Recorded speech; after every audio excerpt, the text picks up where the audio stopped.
agnostics, long-haired weirdos, short-haired weirdos, vandals, hooligans. The government, hug the government, love the government, hug the government, love the government, hug the government. Welcome to The Politics Guys, a place for bipartisan, rational, and civil debate on American politics and policy. I'm Michael Baranowski, a professor of political science at Northern Kentucky University. I'm joined today by my conservative counterpart, Cleveland area attorney Jay Carson.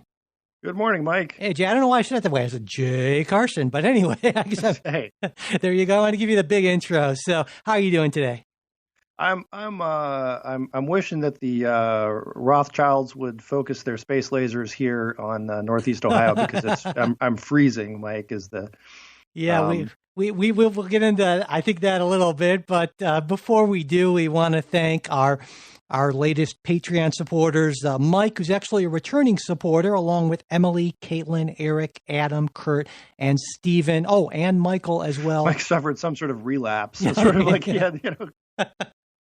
But no, I mean, I think it's always great when we get someone who, for whatever reason, kind of had a hold up support because, tough times and so forth. And so when people say, hey, I was able to come back, and I really appreciate that. So that means a lot. And Michael, not Mike, but Michael wrote in to say, I've been listening to the show for a while now, and I really enjoy the variety of takes on current events. I probably should have started contributing sooner, but better late than never. Keep up the good work. And so, yeah, Michael, thank you so much. We really do appreciate it. And of course, you guys all know that when you're a Patreon supporter, you don't only just get that full-length episode, the bonus episode every week. You also get ad-free versions of all our shows, various other things at various levels. To check it all out, just go to patreon.com/politicsguys. And as always, if for whatever reason you want to get that bonus show, but you're not in a place where you can afford to support the podcast financially, just send me an email, mike@politicsguys.com, and I will get you all set up. And also, if a monthly pledge is too much of a commitment, or you just are not really a fan of Patreon, prefer PayPal, we can do that too. To check out that option, just go to politicsguys.com/support. All right. So to start off with, we're going to be talking about, the latest state of the stimulus talks. On Friday, the Senate approved a budget bill that clears the way for the Biden administration's $1.9 trillion American Rescue Plan to be approved under budget reconciliation rules, which would deny Senate Republicans the ability to filibuster the package. This vote was entirely along party lines, with Vice President Harris voting to break that 50-50 Senate tie. And while President Biden says he prefers bipartisan support and has indicated a willingness to talk with congressional Republicans, and in fact he did earlier in the week, he's also stressed the importance of passing a relief measure quickly, which would of course be a lot more difficult if there were to be extensive negotiations. And right now the parties are pretty far apart on the overall size of their proposals. The Republicans have countered that $1.9 trillion plan with one that comes at around $618 billion, and that's less than a third of what the Biden administration wants, if you do the math, which I just did. But one area where the president has said he'd be willing to bend is in direct payments, and not the amount, $1,400, but the income level to which the payments are targeted. Biden initially proposed that the payments only go to those with incomes of below $75,000. That would be kind of the cap. Republicans countered with $40,000, but there are indications now that Democrats would be willing to accept a $50,000 income limit to that. So that's kind of where we stand right now. Jay, what do you think, I guess, about the competing proposals themselves before we get into the politics of it? So I think the bigger piece for Republicans, and I think, I'm surprised I'm not making a bigger argument about this, there is still this piece that is state relief, right? That's not just the targeted COVID stuff. But I think it's kind of playing out as you would have expected, right? The Biden administration is going to float the proposal. There will be an attempt to say we'd like to make this bipartisan, and we'll see how that goes. I think the administration's idea of bipartisanship means you vote for my bill, as opposed to we'll accept some some changes. The other big piece of this, of course, is also this $15 minimum wage. And Biden signaled just recently that he may or may not, that might be something that is negotiable. So we'll see. I think there's a good argument to be made that the $15 minimum wage piece would fall out of reconciliation under what's called the Byrd Rule, which it gets pretty complicated. It has to do with the Senate parliamentarian determining what's in the reconciliation and what's not, and then there is also a procedure whereby the parliamentarian can be overridden. But setting that aside, that might be another area where I think there might be compromise. And that's not going to. You could say, look, okay, this is a policy piece that's not really related to COVID. In fact, I would make, as a conservative, a strong argument that this is a $15 minimum wage increase is probably the last thing you want to do, particularly to the service industry that's been, probably the hardest hit by COVID. Yeah.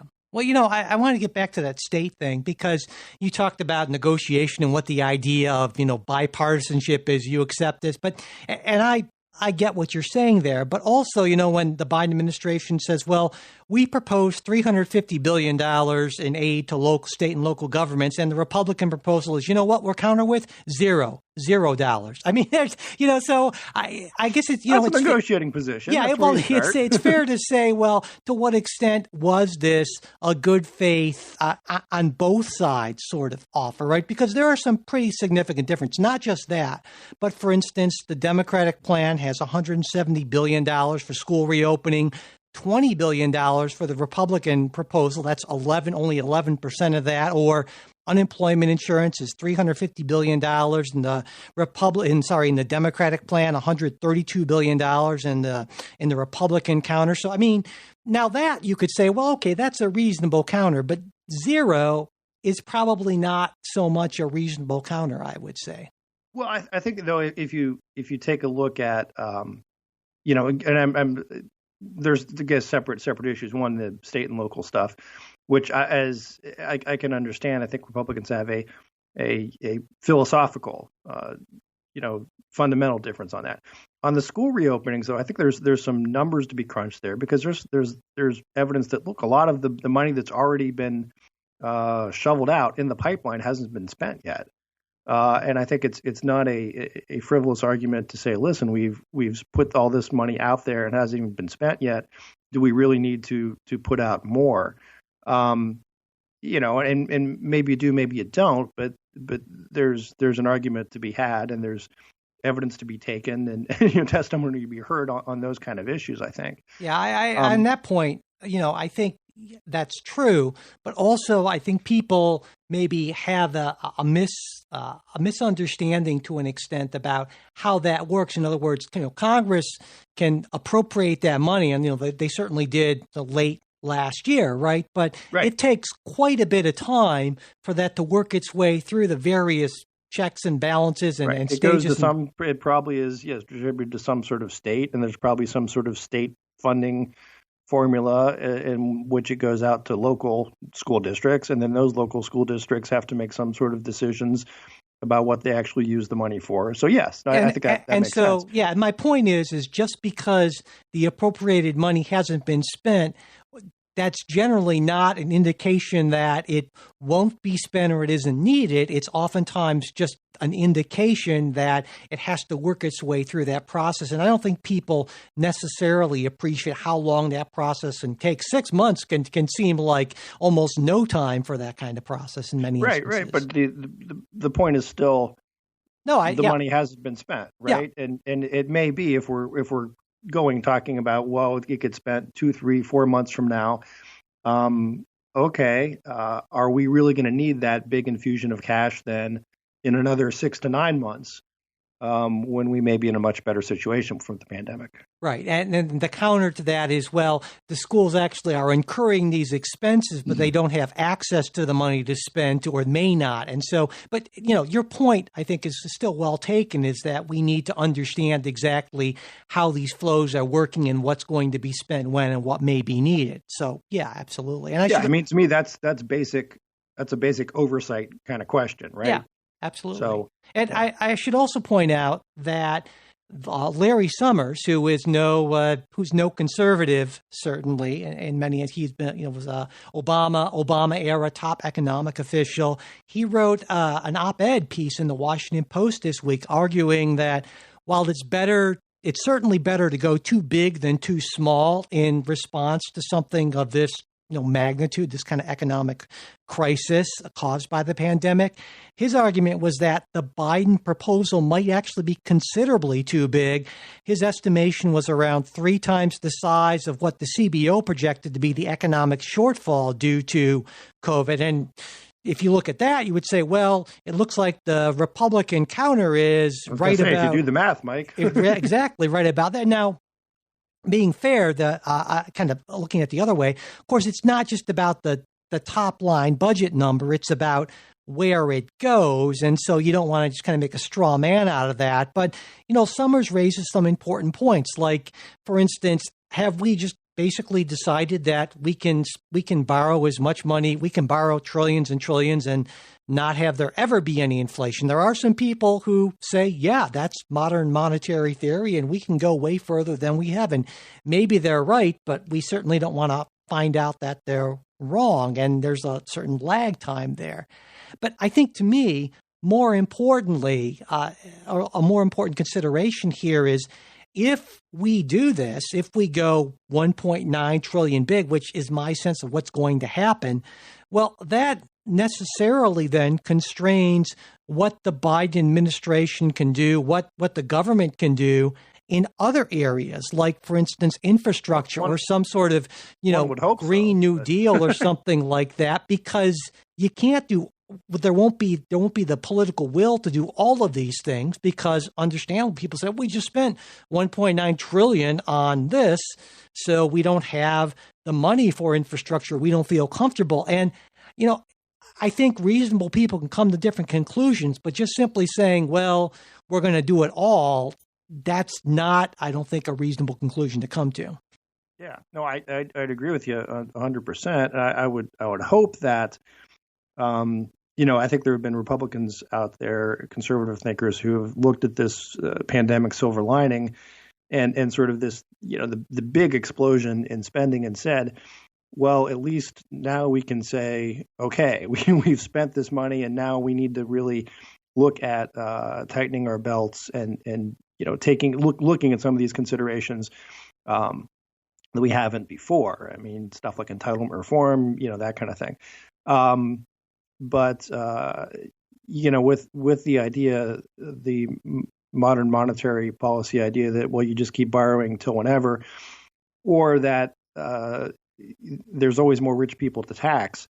That's the concern, right? Well, that's my concern. On the second thing, certainly. I mean, I feel like, you can, one of the reconciliation rules, as you know, is you can't just use it whenever. It's basically kind of one a year, sort of. But my thinking is, well, this year's reconciliation thing is COVID, and I would hope that next year's readjusts or takes away some of the problematic aspects of the 2017 Trump tax cuts, which were done, of course, under, well, reconciliation rules.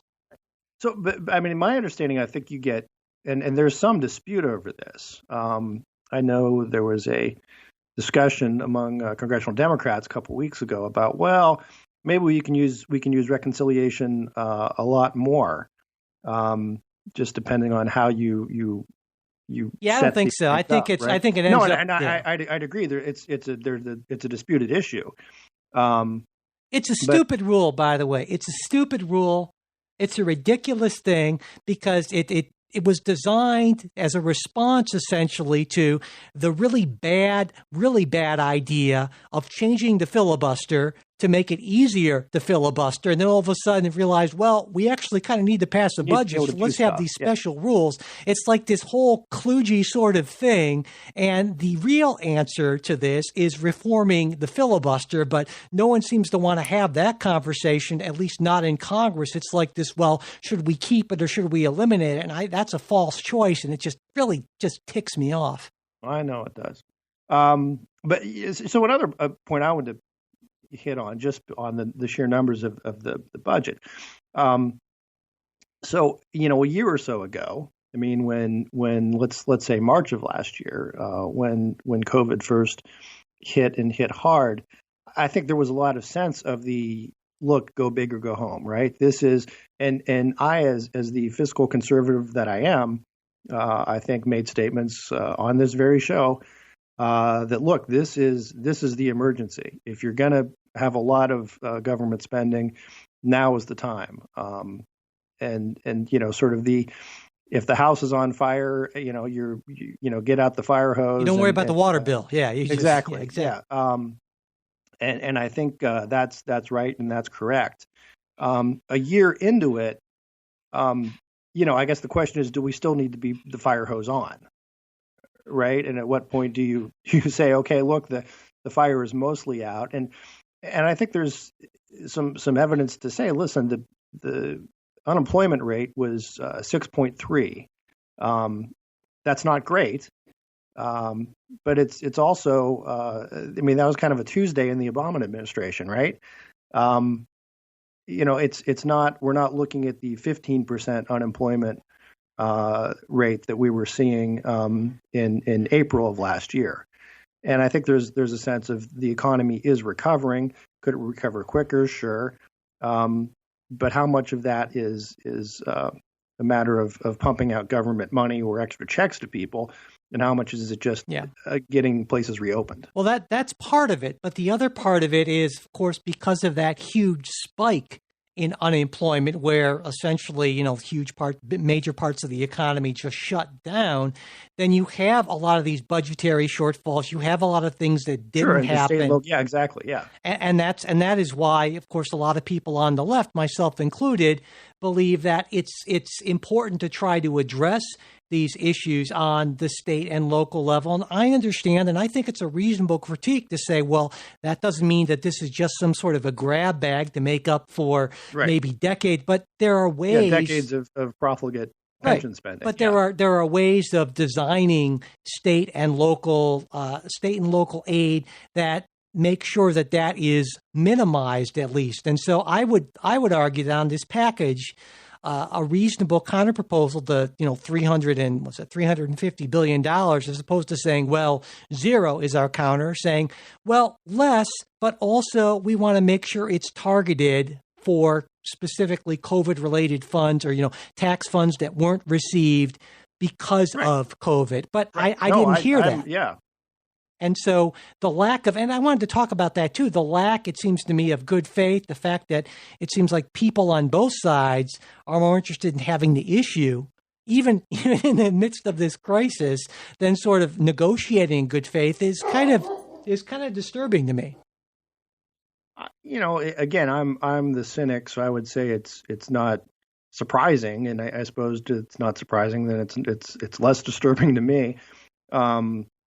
Maybe it's not. It's still disturbing to you, but it's not surprising to you, and it's not surprising to me either. Maybe that's the way to put it. But look, these are all negotiations, and there's something, and this is, and this is something I encounter in my other life.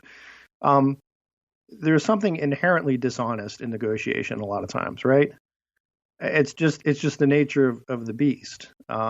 Everyone says, well, we want to sit down and talk this out and negotiate and that kind of thing. But there is always, to some extent, a deception, game playing, and so forth. And that's just part of negotiation, right? Sure. I don't know how you get rid of it. Yeah, no, I agree. And in order to get something that you want, in order to have the other guy give up something that they want, oftentimes you have to make demands or responses that are unreasonable.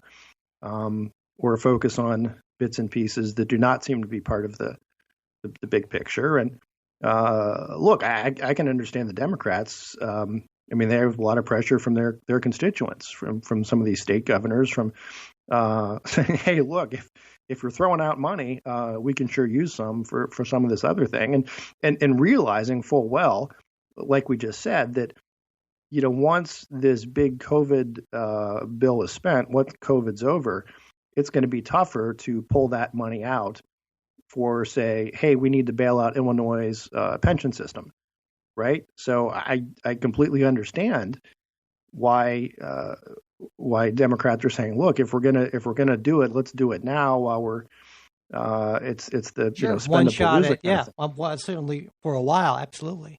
This will be done through budget reconciliation. And so the question I have for you, Jay, is do you think that there will be many or any Republican votes for this when it comes up to a vote? I think there might be a couple. Like Romney, maybe, or I know Romney had been floating an idea about increasing the child tax cut that would even more than what Biden wanted. Yeah. So that maybe you get a couple.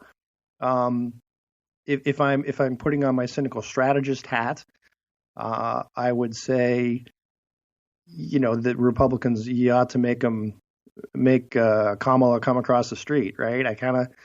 I sort of like that, just from a purely cynical strategy standpoint. That look, if you're not gonna win the vote, then you might as well make them spend as much political capital as possible to get it. If you're not going to get something that's worthwhile, so I think that's the thing, right? Unless Biden can pick up 10 Republicans in the Senate, I don't know that there's much incentive for Republicans to sign on, or there's much incentive for the Biden administration to do anything other than reconciliation. Right, and that makes sense, right? Yeah, and this is exactly brings me right back to the filibuster again, and the problem with this essentially making it a case where for any major legislation you need these 60 votes, which was something that the framers certainly didn't intend. They talked about supermajority requirements for legislation, and they rejected that idea. But now we have that, and for those people who are who bow down to the sacred memory of the framers and their system of government they design, I think that's something that people should think about, and whether or not which I do, Mike. There you go. So every morning, your little altar with Madison. Exactly. And, yes, it's this whole shrine to James Madison. But I think something else though to consider when we make those kind of statements about, well, filibuster wasn't in the Constitution.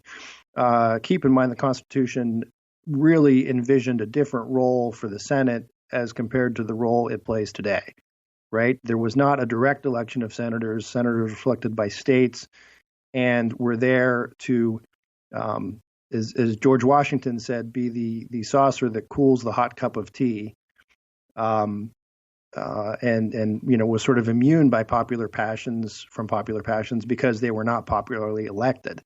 And they were there to represent the interests of states. So I think, I guess that's my if we're in discussing the filibuster isn't in the Constitution. No, but that's okay because it's a living document and you need to change along with the times. That's what you're saying, right, Jay? No. Look, if you want to change the document along with the times, I think that's fine, right? We can have this conversation and there's a process to do it. And look, I think that's what happened, right? They amended the Constitution, and now the Senate played a different role. And then I think senators, I'd be interested to we could do a deep dive on that as the filibuster, growth of the filibuster, and the changes in how senators were selected.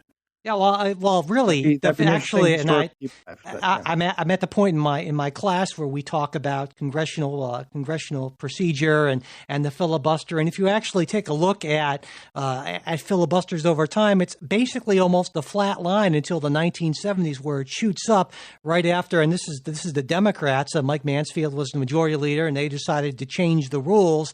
And surprisingly, when you make it easier to stop business in the Senate, Right. it becomes easier, or stop legislation, people do it more often. So, this was the law of unintended consequences. I would say one of the most boneheaded things with good intentions that has been done in our lifetimes, at least, well, certainly in our politically active lifetimes, but horrible idea. One thing we have, again, to blame the 70s for, much more than disco or other things like that. Very bad idea. Anyway, we will probably come back to this maybe next week or afterwards when the vote, because there will be a vote soon. But right now, we're going to just take a short break. And when we get back, we'll be talking about Marjorie Taylor Greene, Liz Cheney, and what's going on with the Republican Party. Okay, so yeah, Jay, a big week in the House Republican Conference. Certainly, I would say it's sort of the question of the future direction of the Republican Party was brought sort of front and center with a couple of these votes. Number one, the vote on retaining Wyoming Republican Liz Cheney as the number 3 House Republican, and also the vote on removing freshman Republican Marjorie Taylor Greene from her committee assignments. And Cheney was, of course, the highest ranking of the 10 House Republicans who voted to impeach President Trump. She actually kept her leadership position by a vote of 141 to 61 with one abstention.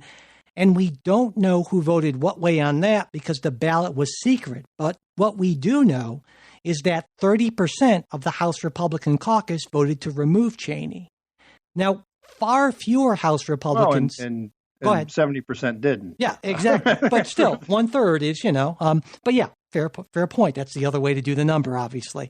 But far fewer House Republicans voted to remove Marjorie Taylor Greene from her committee assignments. And that vote, which was by the entire House, was 230 to 199, with only 11 Republicans voting to remove Greene from her committees. And prior to the vote, Greene, who had been really, at least publicly, almost entirely unapologetic for her support of conspiracy theories and some highly inflammatory statements, including about putting a bullet in the head of Nancy Pelosi, which is, wow, said that in her statement on the House floor, said she believed that the 9/11 attacks absolutely happened and that school shootings were absolutely real. And she also said that her comments and tweets made prior to her being in Congress were words of the past that do not represent me. And it seems to me, I read her statement. Her argument was, in my view, essentially that until a few years ago, she wasn't very politically involved. She got all worked up, and in the process, an average crazy kook. And average, crazy, incredibly wealthy construction person, right? But anyway, she ended up believing some things that she now realizes are not true.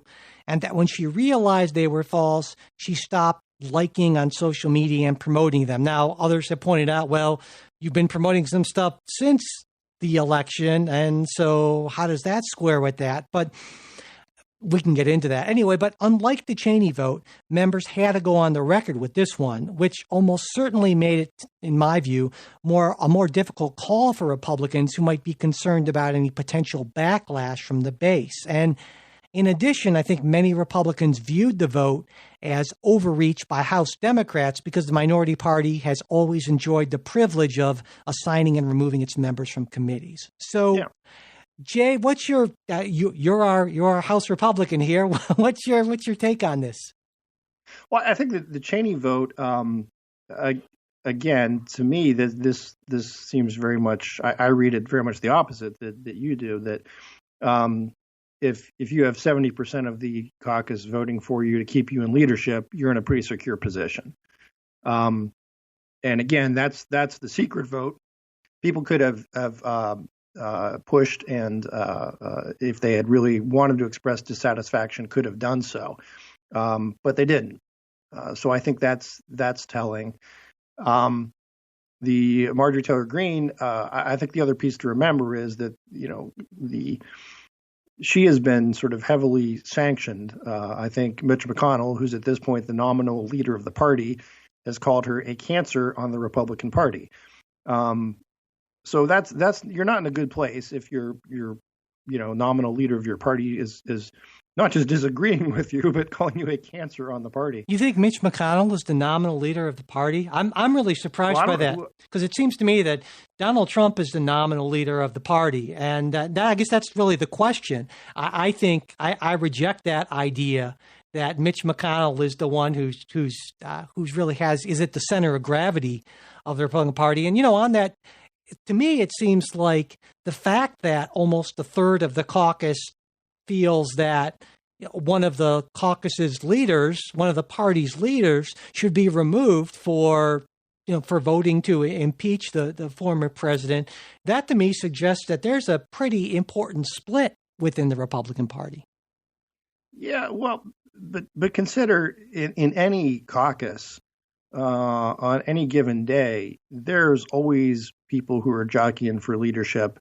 There are people who may want to see Liz Cheney gone for a bunch of different reasons. There's probably 30% of the people who didn't vote for her for leadership in the first place.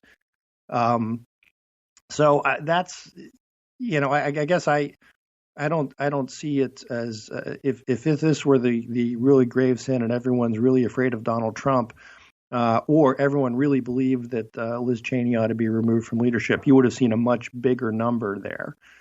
And with Marjorie Taylor Greene, again, there was the Republicans made an offer about we'll remove her from these committees if the Democrats would agree to it. Of course, they wouldn't.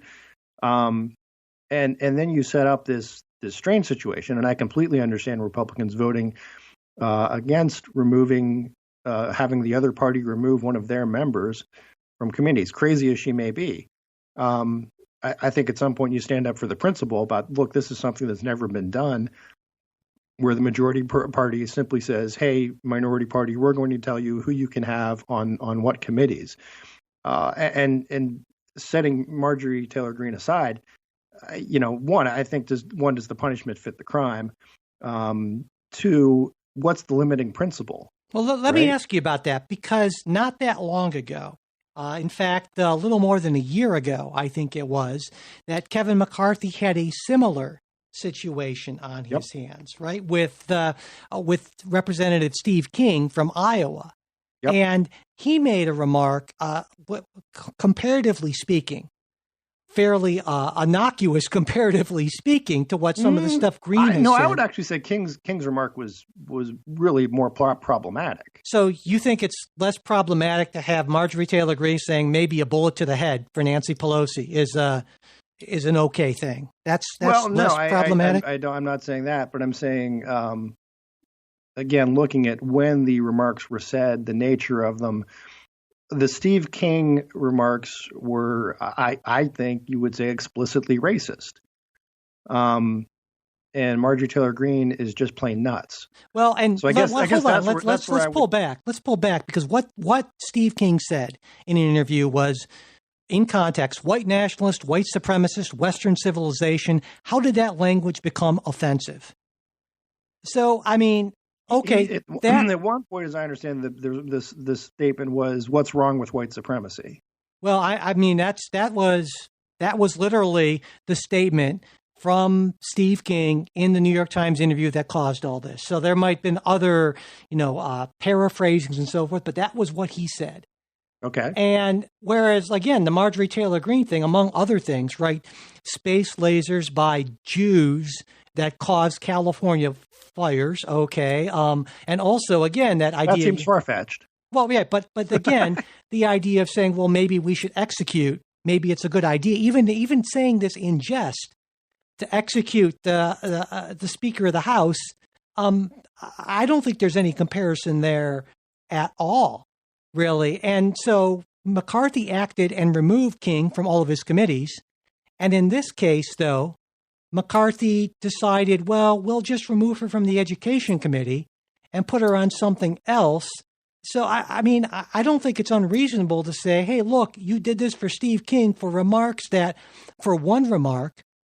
And here, Taylor has a history of remarks. And not only that, and okay, you can say she said these things before she was a seated member of Congress in January. But the fact that she was unwillingly to publicly apologize or retract any of these comments until she was on the House floor when there was this vote, that to me suggests a huge problem. Oh, I agree. It's a huge problem. But you don't agree with the solution. No, I mean, I think again, I think there's a difference in, one. I think there is an important line to draw between, can the House discipline you for things you said before you're a member versus things you say when you're a member? Okay, and I think that's an important distinction. I think that's a legitimate line to draw, yep. Because otherwise you get into this situation, right? Of, you know what? Here's what some member wrote 40 years ago in their high school newspaper, and we demand that they're removed from their committees. That's it. Absolutely. I totally agree with that. And here's why I think this is different. Because if you are asked about that thing, let's say, 40 years ago in your high school newspaper, you say, I think that white people are better than black people. All right. And someone asks you about that and you say, well, you wrote this thing. Well, the response is, I was young and stupid and high. I don't know. And right. I retract that. That is not who I am. But that's right. not what Greene did when she's been asked multiple times about the Pelosi mark specifically, and just, refusing to simply to say, you know what, that was wrong. And I wish no physical harm to the speaker. I haven't seen any kind of comment like that. And so that's what brings it into the present. And that's why I think had she simply said, you know what, number one, I said these things before I was a member. Okay, fine. And number two, all of these things that are brought up, I reject these things now, specifically reject these things. But she didn't do that. And that to me is the heart of the problem. And that's why, in fact, I would have been fine with a vote to expel her. Well, this is a question that has been bothering me, right, on Marjorie Taylor Greene, is which is worse? Is it, I said those things purely because I thought they would help me politically, because I was trying to appeal to a rabid base, or is it a fact that she is just plain crazy? I don't know which of those scenarios is worse. I think we're looking at one of those. I mean, it could be both of those, I guess. But look, I mean, here's the thing: there's no apology that she can ever make that's going to be enough for Democrats, right? But that doesn't matter. That doesn't matter. That doesn't mean that. No, I mean, that doesn't mean that she made what apology she made, and they took their action. But the thing is okay. The thing is she did not specifically disavow those specific comments. It was kind of a blanket. Well, I was led to believe certain things that were wrong, I think is how she put it. And come on, that's not a real apology. That's what I mean. And she may actually be crazy. Well, then her apology isn't sincere. And do we want a crazy person? You think the vote would have been different if she had made a very sincere apology? That doesn't matter. You don't do the right thing. No, it doesn't, Jay. It doesn't, because you don't do the right thing because of what the other side might do in response. You do the right thing, damn it, because it's the right thing. Right. So, and that to me, I'm going to reject this idea that, well, yeah, I mean, you're right. You're right that for some people, there is nothing that Marjorie Taylor Greene could do that would be enough. I totally agree. She could self-immolate herself like some Buddhist monk protesting the Vietnam War, and that would not be enough for some people. And those people are wrong. But that doesn't mean that just because you can't do enough for everyone doesn't mean that you cannot rise to the level of what common decency requires. No, but I think you're missing my point in that Marjorie, that may be what you get with Marjorie Taylor, right? I mean, you're sort of assuming there is a ability there to discern right from wrong. I see what you're saying. You're saying she might legitimately still believe these things. Yeah. Well, in that case, then she should be expelled. I think that's what I'm saying. That's an interesting question to me. Can you Okay. can you expel someone because they're crazy? Well, sure, the House gets to choose. I mean, Congress can expel members for anything. So, yeah, absolutely. And if that were the case, I mean, what are we to make of, say, former Representative Cynthia McKinney, who was a 9/11 truther? Mm-hmm. Yeah. Right? Or Yep. Elon Omar. And again, I was thinking there's really some irony here in that Marjorie Taylor Greene, in the interest of bipartisanship, Marjorie Taylor Greene and Representative Elon Omar probably could have found some common ground on the laser thing. Well, no, and of course, a lot of people on the right are bringing up Representative Omar, but I should point out that, she actually did issue what I felt was a much stronger apology for her remarks. And also she joined the House in a vote right after that condemned anti-Semitism. So I think I don't know that the analogy is as spot on as a lot of people might think it is on initial. It condemned anti-Semitism, but there was also, how did this go? There was because we did a show on that actually, when it happened, and there was another version of it originally, which was going to be sort of condemning those remarks, and then it sort of came out of, well, we're condemning racism generally, but that's neither here nor there. My point is, I think, look, the party has its right to see who would concede on its own on the committees, if McCarthy should have done more, or there should have been a vote to remove her from all committees, maybe that, okay. But I also get the idea that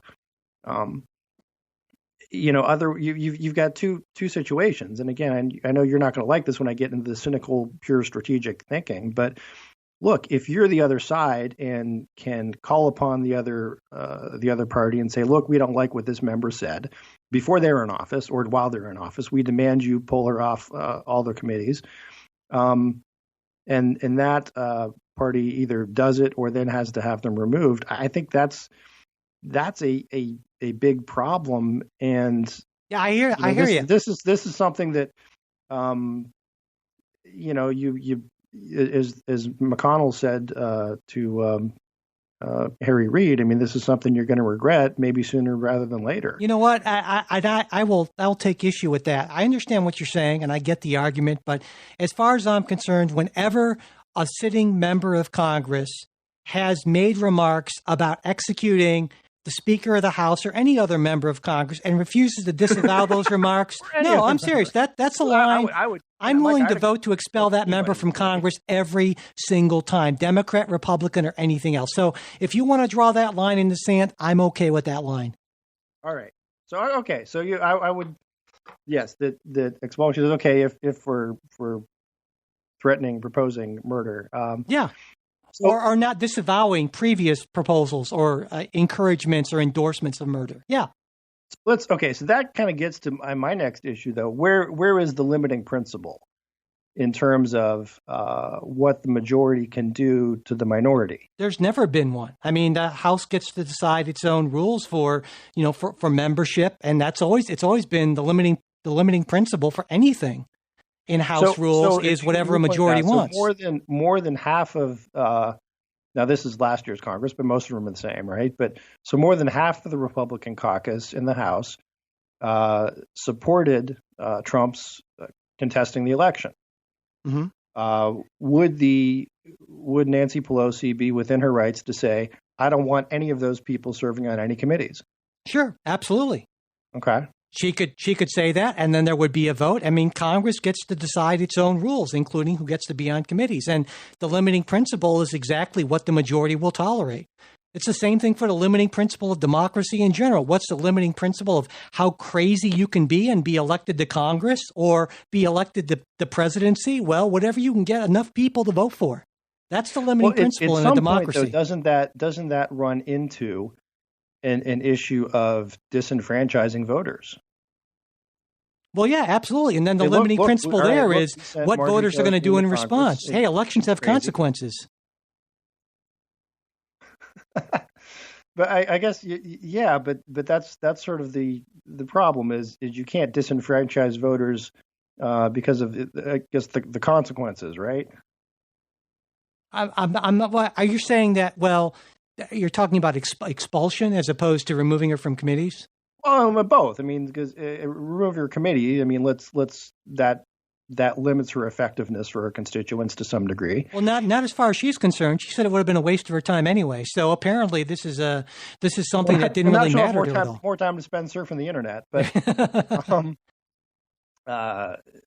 yeah, that was Trevor Noah, I think, who I don't usually watch, but he made the great comment about look, now she gets to do none of the work and still get the same money. They really should have assigned her to every committee. Yeah. Keep her busy and keep her out of trouble. No, but I mean, this is sort of a serious question: is if the majority simply decides that the folks, minority members, that those people who voted for Marjorie Taylor Greene were misguided, therefore you lose your representation. Doesn't that sort of strike a blow against representative democracy? Sure, as does the Electoral College, as does presidential impeachment and removal. These are part of the this is part of the system. But look, I get the Electoral College piece, but that's designed to be sort of anti-democratic, right? The House is supposed to be the democratic. So is the House. They set this up so you would have one house that is the responding to immediate passions, right? So there's sort of some immediacy there. You have a second house that is supposed to be more deliberative and is more insulated, and then you have the presidency, which has another degree of insulation. Well, I got to say, Jay, let me stop you because I think, again, you need to pull out your Constitution. Article 1, Section 5, each House may determine the rules of its proceedings, punish its member for disorderly behavior, and with the concurrence of 2/3, expel a member. So this is not just something that was invented. This is part of the constitutional framework. This was specifically designed by the framers in not just the Senate, but the House to be potentially anti-democratic, potentially disenfranchising. Okay. Again, it's you may disagree with it, but hey, that's what the amendment process is for. Right. So take it up with James Madison. Again, I speak to him every morning. No, but I guess you're not going to acknowledge that if you have, and let's set aside the constitutional ability to do it. Okay. And let's just look at the optics of it. Right? Okay. Does that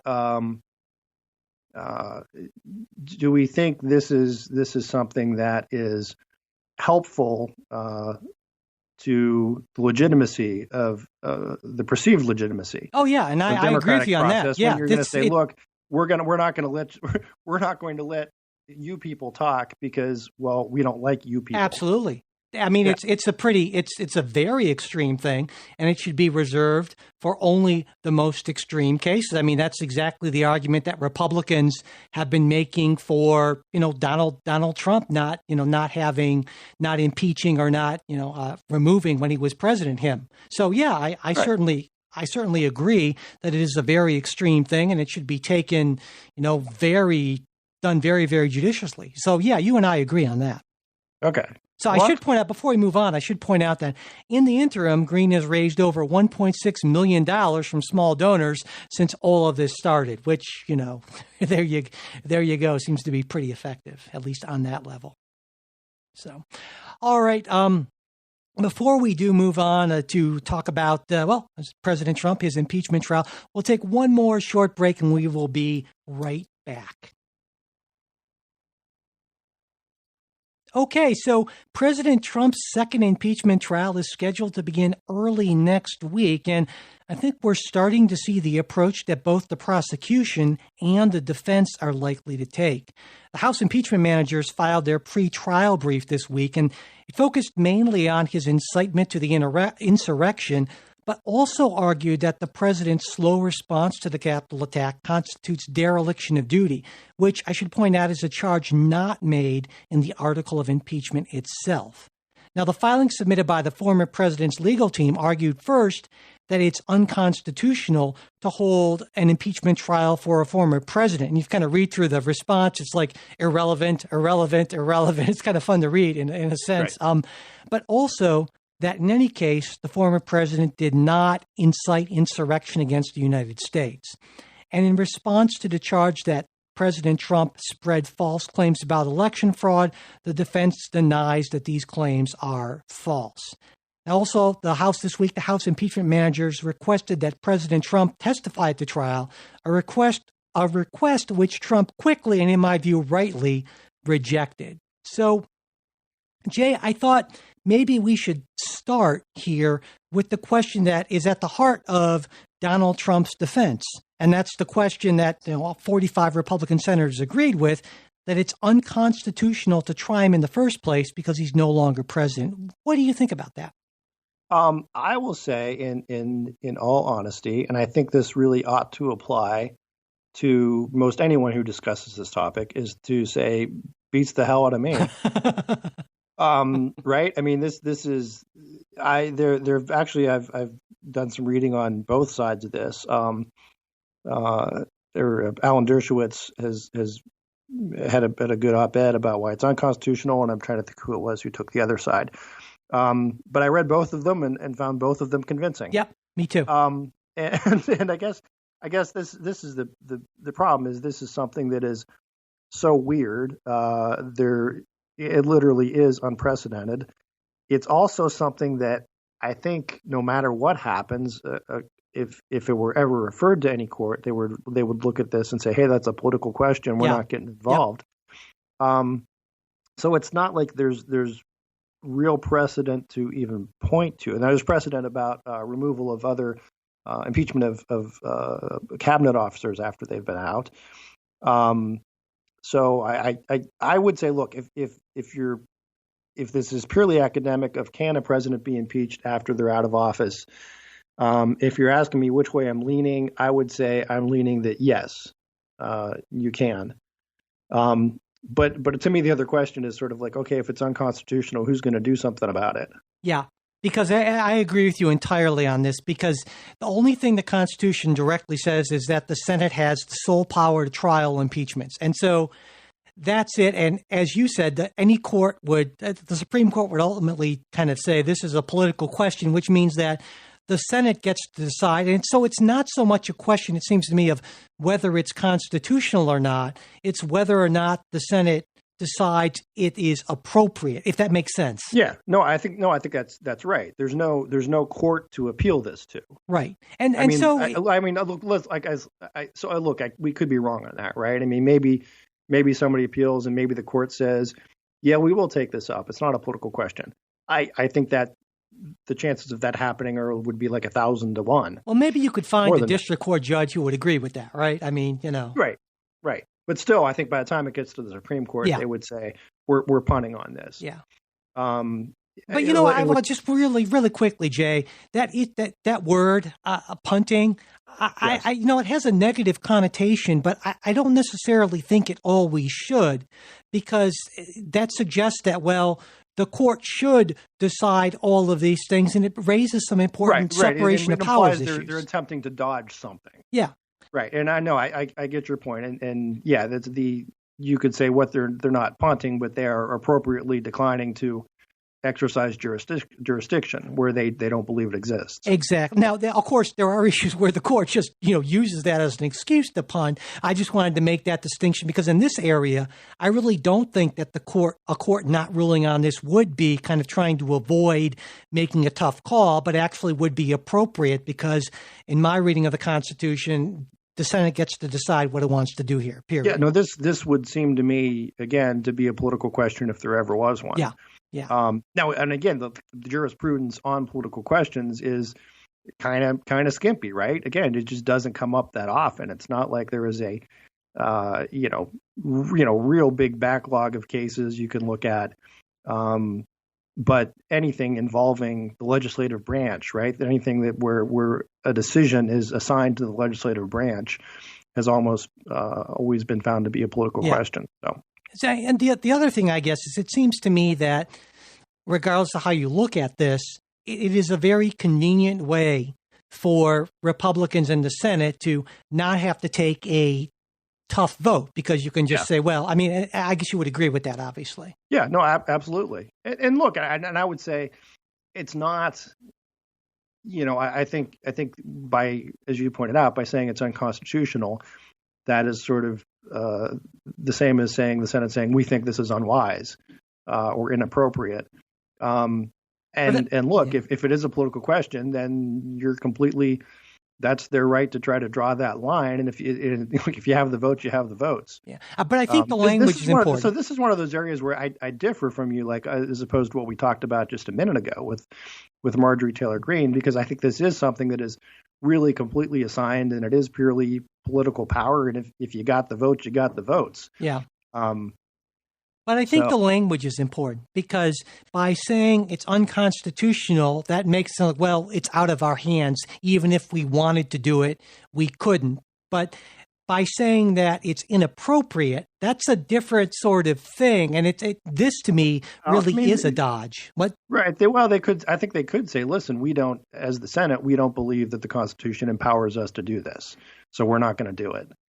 Sort of the, way back when, the George Washington's original understanding was that he was the guy who would veto stuff if it was unconstitutional. Right. That's the way he looked at it. And so it was sort of that at that point, the executive branch sort of deciding constitutionality. That was of course before Marbury versus Madison. Mm-hmm. And this is the same thing as if you want to say that the Constitution assigns the decision of this case to the Senate, well, then the constitutionality is sort of up to the Senate. And look, we're maybe parsing terms a little bit. Yeah. Because I think by senators getting into the weeds of what you and I are talking about, look, are we empowered to hear this case? Do we have jurisdiction? So forth. The easier shorthand is to say it's not constitutional. Right. It's the easier one. It's the easier shorthand. And it's more plays better politically. And three, I would say it's not entirely incorrect. It may be imprecise. Yeah. But not incorrect. Let's say, Jay, that you're Rob Portman, right? Retiring or not running again, senator from Ohio. Okay. Yes. And, I think you'd be just fine in that role. I think you'd be right along the lines. Rob Portman and you, I think, there's not a lot of distance necessarily between you on a lot of things, but let's say you're in that position. How do you vote on this? I don't know. I guess I'd really have to sit and think about it and read the briefs. You're talking on the constitutionality question. Yeah, on that vote. And I think Portman, I don't recall what Portman's vote was, but Yeah.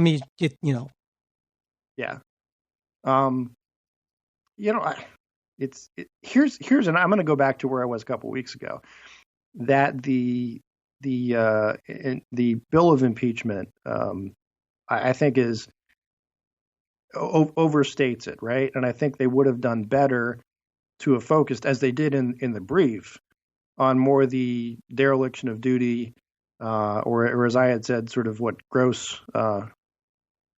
Right. But that gets into the question. Of course, there's the difference between what you can do in a legal proceeding. Right. Exactly. Right. No, and that was what I was just going to say. Yeah. Now, if this were a regular legal indictment, and you're saying we're indicting him on this charge, you can't go and then say, okay, but we're going to convict him on he didn't do that, but he did something else. In impeachment, it is sort of more an anything goes type thing. I think, but I'm saying for the purposes of the process being maybe a little more honest, being able to get more votes, if it had been worded the other way, that might have been better. Okay. And if I were a senator, I would feel better about saying, listen, here's what I'm voting on. Because if you look at, did he incite a riot or incite an insurrection? I think that's a tough case to prove. From if it were like an illegal, not impeachment. Exactly. Absolutely. I agree. Yeah. Well, let me put the question to you differently then. Because since you're not a senator, don't have to respond to the voters, I can ask you to make a tough vote. So assuming that the article had included the dereliction of duty charge, because I know you have a problem with that, but let's assume that, and that's the case that's brought to you. So if the evidence you have before you is the House impeachment manager's brief, which I know you looked at. How do you, based on what you know now, how do you vote on that? How would you? At this point, and again, Mike, I'm a juror. I haven't heard all the evidence. Sure, Haven't absolutely, everything. absolutely. My inclination would be that there is enough evidence to support a conviction on the dereliction of duty or gross mismanagement, or maybe there's some other way to phrase it, right? That, yeah, but that would be my sense of where I'd be, and I would feel okay on the vote on that, right? Because it is something to say, hey, I'm voting, and technically I'm voting to convict this person, or say that this person incited a riot, which again, I'm more iffy on that too. I think that's a tough case to prove. Especially when, now there's evidence that shows, look, the attack was kind of underway while he was still talking and coming from a different place and all that sort of thing. That's not to accuse him, but it's to say, he may have shot the sheriff, but he didn't shoot the deputy. So I guess that's, I would be more comfortable if it had that other language in it, and I could say this is the reason. Now, again, you can still say that, obviously. Because it's the Senate and it's impeachment and sort of anything goes. Yeah. But when people look back at the record, they will still look at, here was the bill of particulars on the impeachment resolution, and here was the vote. Yeah. And if you're a senator, you can certainly say in voting, you can say, well, I am voting to convict.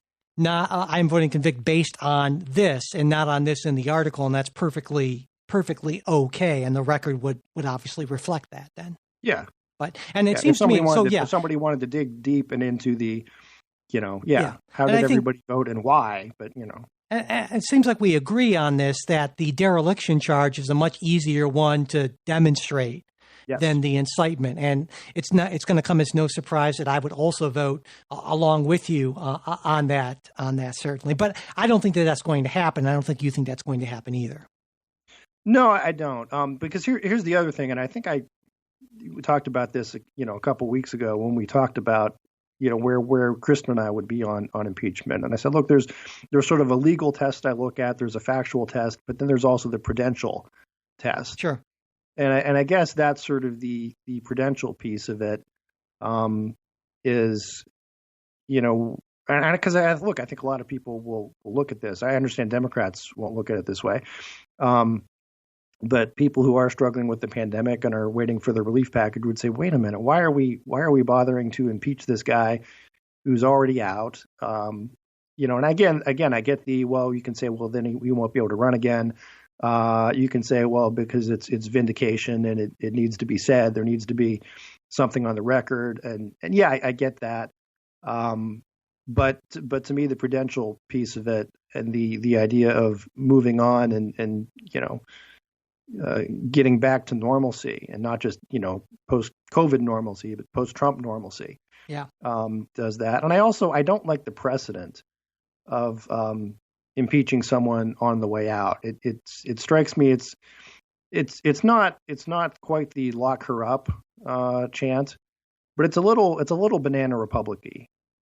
You know what I mean? The idea that because again, you can say this is an odd, bizarre circumstance. When is this ever going to happen again? Let's hope. There were plenty of people. There are plenty of Democrats who back in 2008 wanted George Bush prosecuted for war crimes. Right. Mm-hmm. So do you run the risk of then after every turnover in office, we get the impeachment of the old guy? I think it's like the Spartans used to do that, right? Hold on, though. Maybe only if at the very end of that person's term, he leads a rally that leads to a storming of the Capitol and decides to not really act as the Capitol is being stormed. So, that's a fair question. But again, it gets to the Greene thing, right? What's the standard?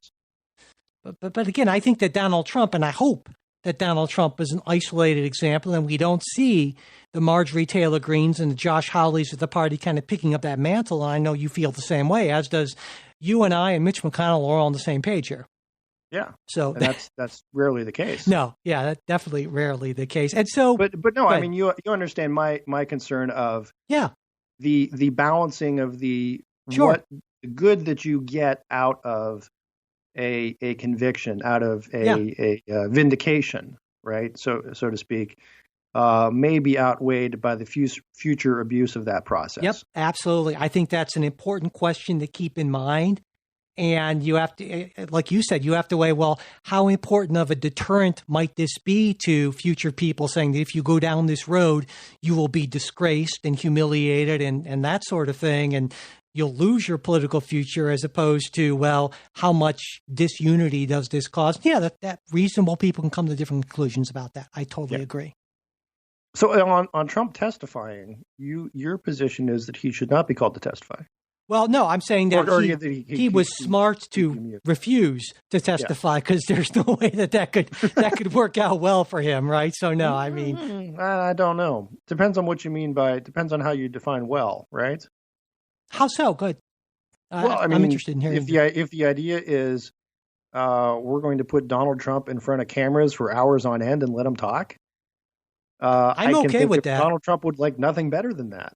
I'm okay with that, because I think that his actions since the election have so damaged him politically that while that might very much appeal to the 30% or 30-something% of the electorate, I think that would just make the case even more strongly, because he wouldn't be able to be in that position and not say the same lies and be Donald Trump. And I think I think, wow. I think if I'm Trump, I'm playing this of no, I'm not going to testify. No, I'm not going to testify. And they'll keep demanding I testify, and then finally say, all right, I'll testify. And then he shows up and he's going to lay into it about voting machines in Georgia and fraud and, all this stuff. And let him keep going. And then, what will happen is Democrats will object, and Leahy will bang the gavel and yell at him, and it will be a circus, and Donald Trump will be the ringmaster, and his people will eat it up. He will look like he's the victim, and that's to me again goes to the prudential case, right? Of why are you doing this? I mean, it's sort of like the Marjorie Taylor Greene situation that we talked about a minute ago. Her fundraising, shot up dramatically after all this. This would seem to empower Donald Trump. Will he look like the victim, or will he look like a pathetic loser liar? I think he'll look like a victim certainly to the people who are watching this. Sure. To his people, who certainly look like a victim, and I do think it'll elicit sympathy and a lot of other folks who will say, I disagree. Why are we doing this?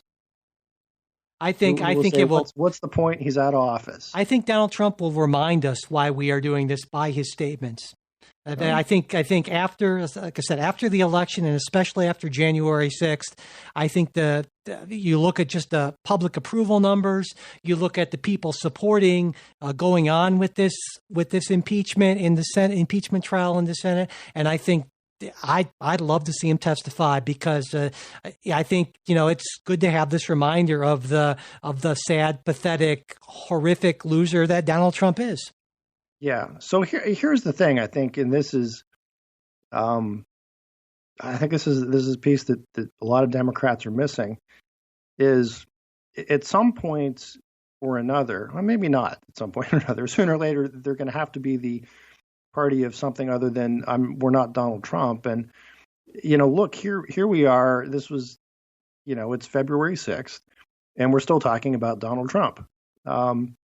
And a month from now, we're still going to be talking about Donald Trump. So wait. And then so what I'm saying is, this is, if you're Joe Biden and this is the first 100 days and all that, I mean, I don't know. I see what you're saying. I just think I see what you're saying, but another way to look at it is to say, well, it's been a month since the Capitol was stormed. I mean, can't we move on?